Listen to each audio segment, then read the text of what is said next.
Hi everyone, this is Abigail. I'm currently studying abroad in Japan thanks to the Freeman Asia Scholarship and the Gilman Scholarship. This video is part 2 of my Freeman Asia Scholarship series, and we're just going to begin with this little information sheet here. I found it online from UCI, so don't worry about the dates. It is a little bit out of date. It's not even the one I applied for, but this is no problem as all the other information is accurate. My application deadline was at the end of March 2023, so it's very likely that yours will be at the end of March 2024. If you're new here, the Freeman Asia Scholarship is for study abroad students who are wanting to go to Asia and have demonstrated financial need to study abroad in East or Southeast Asia. Now, the grant amounts are determined on how long you'll be studying abroad for. If you're only studying abroad for the summer, which does need to be at least 8 weeks minimum, you can receive up to $3,000 US. If you're studying abroad for the quarter with a 10-week minimum or semester, 12-week minimum, this is up to $5,000 US. Now, do take a look at your university to determine whether you operate on quarters or semesters. Be sure to double check that before you submit your application. Lastly, if you're studying for an academic or calendar year, you can receive up to $7,000. I personally am doing the academic year, so if you have any questions related to studying abroad for an academic calendar year, I can most definitely help. Summer, quarter, or semester, I will be a little bit unfamiliar with, but the main themes I can definitely help you with. So please don't hesitate to email me or comment below with a question. Just a quick recap on eligibility requirements. You need to be a U.S. citizen or permanent resident when you apply. This next point is really important as well. You need to be currently receiving need-based financial aid or demonstrate verifiable need for financial assistance to participate in the proposed study abroad program. The applicant is required to submit your estimated family contribution or EFC figure, which is calculated through the FAFSA, onto the online Freeman Asia application. One of the conveniences about this scholarship is everything is done online. You don't have to worry about handwriting essays or mailing anything off. It's all done online. Do make sure you log on to the FAFSA, make sure you've applied for the FAFSA, and you download that EFC and submit it to your application online. That's how they know you really are low income and need financial assistance. Another requirement is you need to have at least a 2.8 GPA. You need to apply through your U.S. home campus and have at least one term of enrollment remaining when you return back to the U.S. from studying abroad in Asia. So this is really important. Do make sure if you're a senior or in your last year that you're not just studying abroad for spring and you don't have any semesters left. If so, you will not unfortunately qualify for this scholarship. Maybe consider studying abroad in the fall or at another time whenever you'll have more enrollment left. For me, I'm studying abroad for the academic year of my junior year of college, and I'll have 2 semesters left when I return. The eligible countries are quite a few. They are Cambodia, China, Hong Kong, Indonesia, Japan, Korea, Laos, Macau, Malaysia, Mongolia, Philippines, Singapore, Taiwan, Thailand, and Vietnam. If you specifically have questions about Japan, I can definitely help. I'm studying abroad in Japan as we speak. If you have any questions on the other countries, I'm not studying abroad there, but I will do my best to help you. You can also do a multi-country program. It's eligible only if you will spend at least 8 weeks in one of the countries above and have an intensive language study during that period. So with the Freeman Asia Scholarship, they really want to see you're studying Asian cultural classes, Asian language very much, most of your time while you're abroad. So for me, I'm personally doing an intensive Japanese language course while I'm abroad and taking a bunch of culture classes and things like aesthetics, art, film, history, and more. So it's really fun, and it's classes that I would not be able to take at my home university. So definitely include that in your essay if your study abroad program will give you a chance to study classes, courses, things you're interested in, but you can't at your university. It's really helpful. You need to also have applied or been accepted by the study abroad program that awards academic credits through the home campus or other U.S. accredited college or university. So when you submit your application, you have to have already applied for your study abroad program. And you can be accepted, but that's okay if you're not accepted just then. You just need to at least have applied. The proposed length of study and the host country must be a minimum of 8 weeks for a summer term, 10 weeks for a quarter term, and 12 weeks for a semester. Internship programs are not eligible for this award, but don't worry, if you are low income and you're looking to intern abroad, the Gilman Scholarship and my other video series, you will qualify for that with an internship. And it doesn't have to be just in Asia, it can be anywhere that you're trying to study abroad. So if you are interning abroad and you need scholarship money, you are low income, please take a look at the Gilman Scholarship.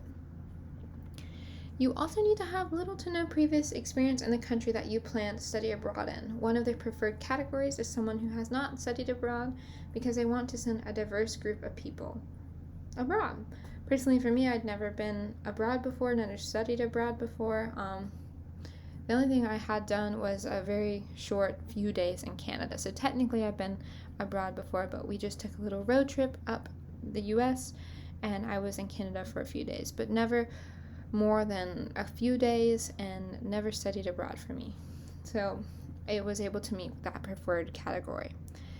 A summer term applicant must not have spent more than 4 weeks in the proposed country of study within the last 5 years, and a semester or academic year term applicant must not have spent more than 6 weeks in the proposed country of study within the last 5 years. When you get back, you'll need to submit the student impact survey and final service report, so don't worry about that now.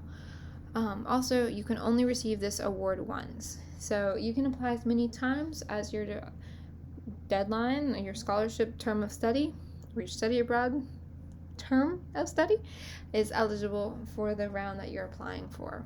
Just once you receive it, you can't apply again. If you're specifically looking for the Freeman Asia website, you can go here, www.iie.org/programs/Freeman-Asia. So that will take you to the website where the Freeman Asia Scholarship is linked. It'll take you right here where you'll see Freeman Asia. So the award can cover a variety of things. It's supposed to help with all related study abroad program and cost, such as airfare, basic living cost, local transportation, books, and etc. So do keep in mind how much you're going to need to study abroad.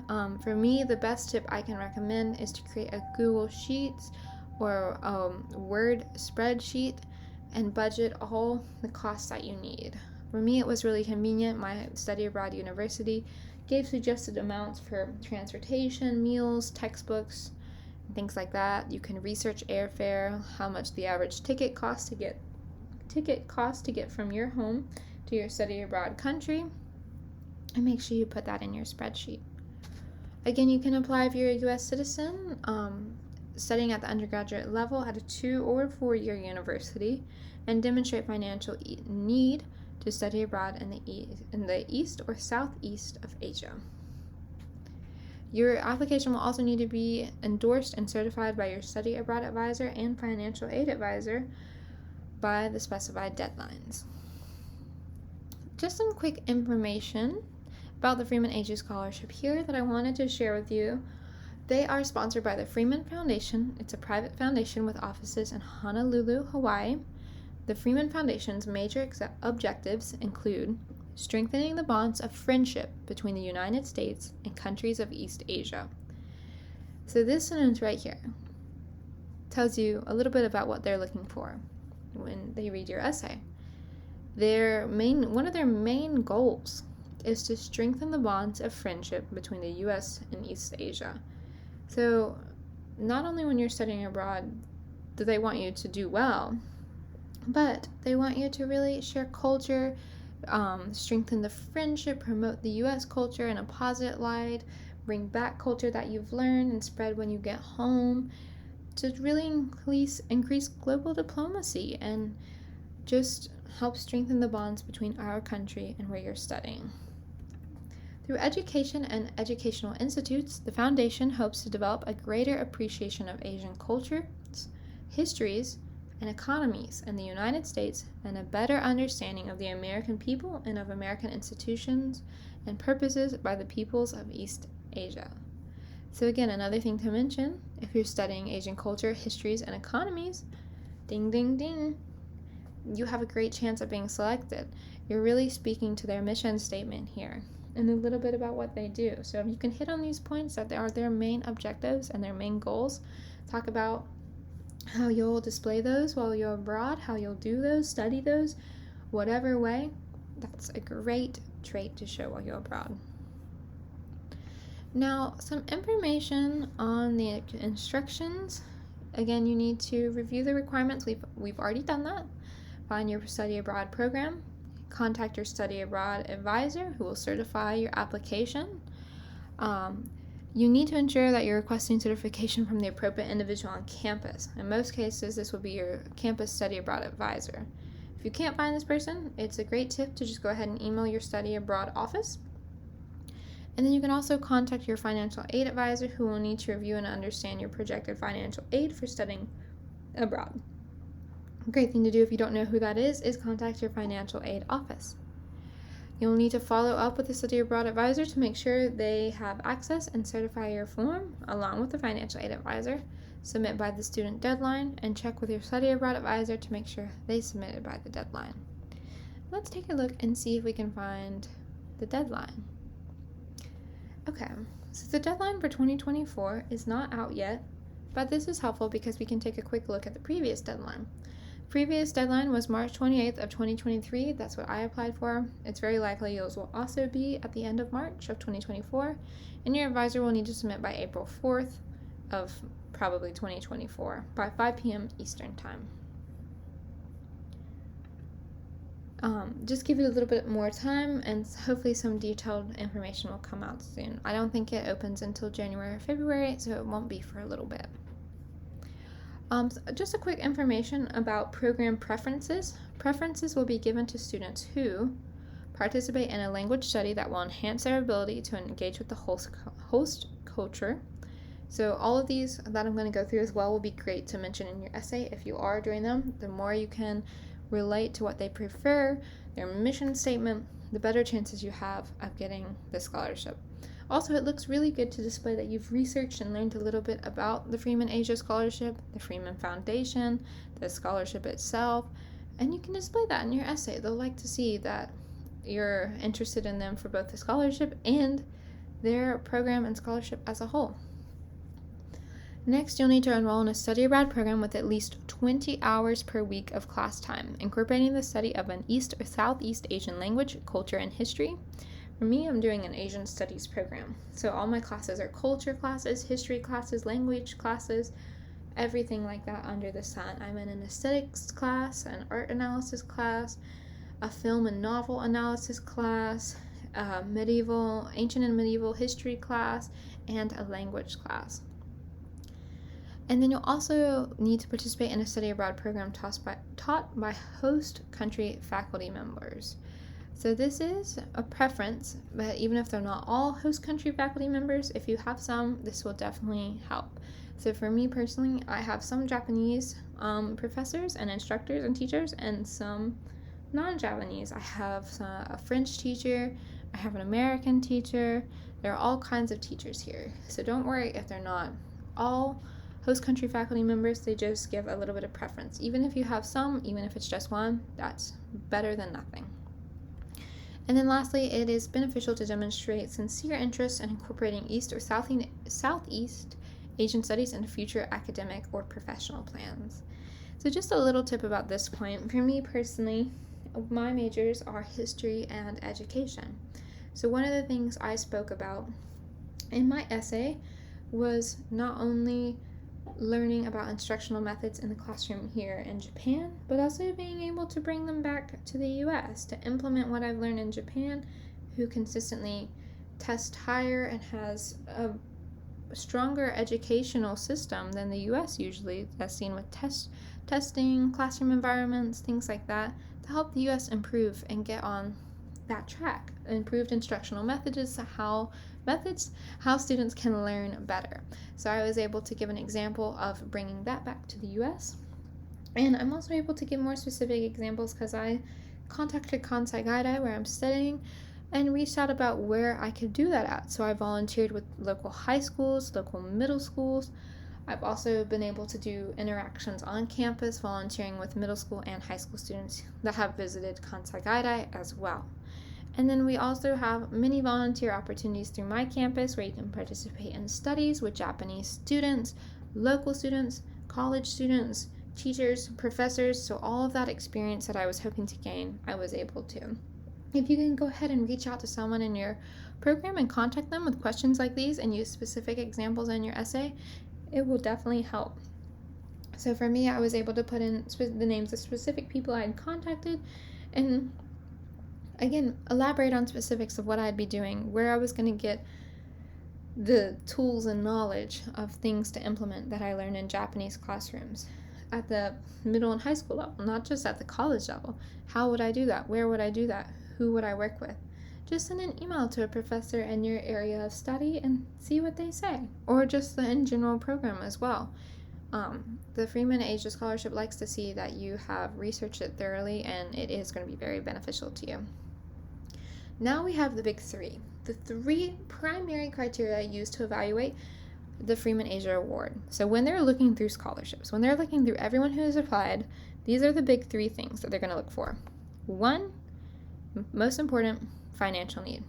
Without this scholarship, if you can't study abroad, great. You probably have high financial need. So that's one of the primary criteria you probably qualify for. If you have commitment and demonstrated interest in South and Southeast and East and Southeast Asian studies, I'm so sorry for the mix-up. Again, boom. Second primary criteria you've qualified for. And you can't just in your essay say, oh, I really love East and Southeast Asian studies, I'm really into it. You need to describe specifics. What are you interested in? What are you going to take back to the US? What are you going to do? So again, specifically back to that classroom example for me. Another example is I currently at my university, we don't have a professor teaching Asian history right now. They're searching, but we just don't have one. So for me, I was able to talk about what topics I was interested, what I've been wanting to learn about, and how I'm not able to learn them at my university. And so how this program can really help me and my sincere interest in what I'm looking forward to learning, how it will help me with my senior thesis and work after undergraduate college, after I graduate. This is great. If you can tie that in, make sure you do. And then lastly, the last criteria, the primary criteria, is the quality of the service project proposal. So this is important because you want to make sure it's first manageable and doable and realistic, but also detailed and displays you are really going to put effort and time to give back to the Freeman Asia Scholarship and really represent the scholarship. So for me, I chose to do 2 mediums. You don't have to. I think most people just choose to do one thing. You could just present to your local high school, your middle school, get students interested from an early age, present at your home university, make a blog, make an art series, make an exhibit, give speeches, give talks, make a YouTube channel, whatever you want. So I'll tell you the 2 I did. It's best if you can make some unique ones yourself, but again, it's not wrong to do a YouTube channel, but you probably wouldn't want to do exactly the 2 things I'm doing either. So for me, firstly, I made my YouTube series where I talk about both the scholarships and give you all information online and to a wide audience. And secondly, talk about my study abroad program and what I'm doing and get people interested in coming abroad as well. So not just the scholarship side, but how it's fun, what I'm doing abroad. And then secondly, I talked about doing meetings, speeches, and advice sessions with first generation, low income, underrepresented students at my home university who are eligible to study abroad. So maybe freshmen and sophomores who've kind of started thinking about it, but it's not their time yet. It might be a little too late to give talks to seniors or juniors because they need to make sure they're having at least a term left. But if they are interested, I'm happy to present to them as well, and you can too.